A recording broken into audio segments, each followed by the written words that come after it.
Wanita itu jelas tahu. Adik perempuannya akan menabrakkan mobil barunya ke mobil mewah CEO yang nilainya miliaran. Namun dia sama sekali tidak menghentikan. Bahkan langsung mengenakan sabuk pengaman membiarkan sang adik berbuat gila. Semua itu, dia adalah wanita yang telah bereinkarnasi. Ternyata di kehidupan sebelumnya, sang adik demi bisa menikah ke keluarga kaya, mengikuti kelas sosialitas mewah, dan atas saran mentornya, berencana mendekati CEO lewat rekayasa sebuah kecelakaan mobil. Wanita itu saat itu mati-matian mencoba menghentikannya. Karena dia tahu betul, CEO bukan orang bodoh. Dan orang dari keluarga terpandang bukanlah sosok yang bisa didekati oleh orang dengan status seperti mereka. Namun tak disangka, justru karena dia mencoba menghentikan adiknya, CEO malah jatuh hati padanya pada pandangan pertama. Adik yang melihat kejadian itu langsung benci padanya. Dan demi membalas dendam, dia menjebaknya sehari sebelum pertunangannya. Menggunakan nama CEO untuk menipu sang kakak keluar rumah. Lalu dengan kejam menabraknya hingga tewas. Mungkin karena belas kasihan dari langit, wanita itu diberi kesempatan hidup kembali. Kembali tepat ke hari saat adiknya akan menabrakkan mobil ke mobil CEO. Demi menghindari nasib tragis seperti kehidupan sebelumnya. Kali ini, dia memutuskan untuk berpura-pura ikut bermain peran dengan adiknya. Namun dia masih penasaran, bagaimana adiknya akan menjebak CEO agar menjadi suaminya. Melihat adiknya yang berwajah penuh harapan cinta, wanita itu hanya bisa diam tak percaya. Dia ingin melihat sejauh mana adiknya akan bertindak. Tak lama, adik itu turun dari mobil dan meminta maaf pada CEO. Mengaku terburu-buru ingin membawa kakaknya ke rumah sakit. Namun CEO sama sekali tidak tertarik, dan langsung menyuruh asistennya untuk mengurus semuanya. Tak terima begitu saja, adik itu buru-buru menghadang CEO, dan bersikeras ingin bertanggung jawab penuh serta mengganti semua kerugian. CEO akhirnya menyuruhnya menambahkan kontak, dan berkata akan menghubunginya soal ganti rugi. Setelah kembali ke rumah,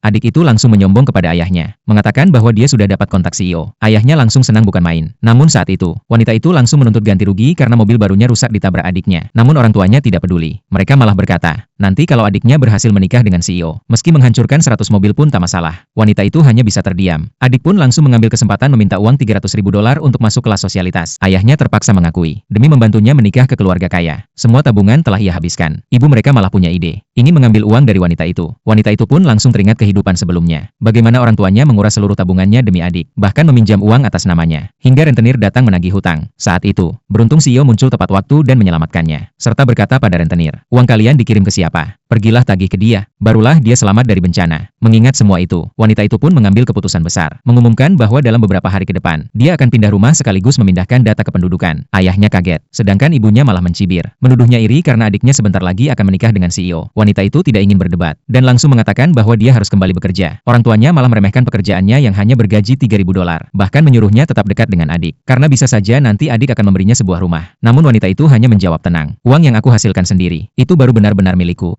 Sebelum pergi, dia menyarankan mereka untuk mencari tahu jenis mobil CEO. Adik yang mendengarnya tidak peduli. Namun saat dia benar-benar mencarinya, pemandangan yang muncul di layar langsung membuatnya terkejut hingga tak bisa berkata apa-apa.